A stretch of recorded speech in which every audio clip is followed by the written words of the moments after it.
Vous savez quoi? J'ai expérimenté le cœur de Dieu. Je vous raconte. Bonjour les amis, je m'appelle Bernard de Besnac et je voudrais que tout le monde sache que la vie sourit à ceux qui savent que Dieu les aime. Donc voilà, l'avant-veille de Noël, je reçois un coup de fil d'un homme dont j'avais fait la connaissance il y a quelques mois. Il me téléphone du sud de la France, il est en rade sur un parking et il me demande si je pourrais lui rendre le service de lui envoyer de l'argent. Son compte est bloqué et il a besoin d'acheter du carburant pour rentrer chez lui en Alsace où il va passer le réveillon. Il me promet qu'il va me rembourser dès le lendemain quand il sera de retour. Quelque chose en moi me dit de prendre le risque de lui faire confiance.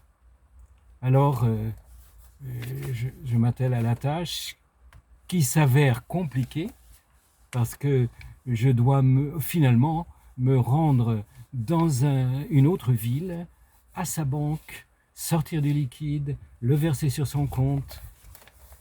Et ça m'a pris plusieurs heures. Le lendemain, à l'heure dite, aucun signe de vie, ni dans les jours qui suivent. Est-ce qu'il a eu un accident? Je veux lui donner le bénéfice du doute, sauf qu'hier, j'ai finalement réussi à l'avoir au téléphone et il me raccroche au nez. Inutile de vous dire que j'étais vraiment déçu.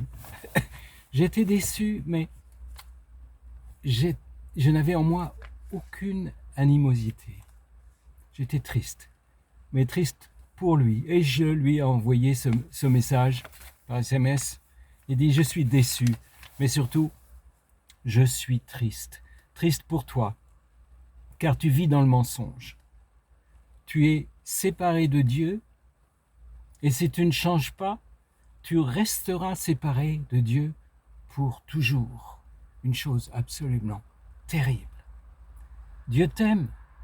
Ne le déçois pas comme tu m'as déçu. Si tu changes ta vie et si tu reviens vers lui, il te pardonnera. » Et là j'ai compris que Dieu m'avait donné son cœur. Il est triste quand nous vivons dans le mensonge.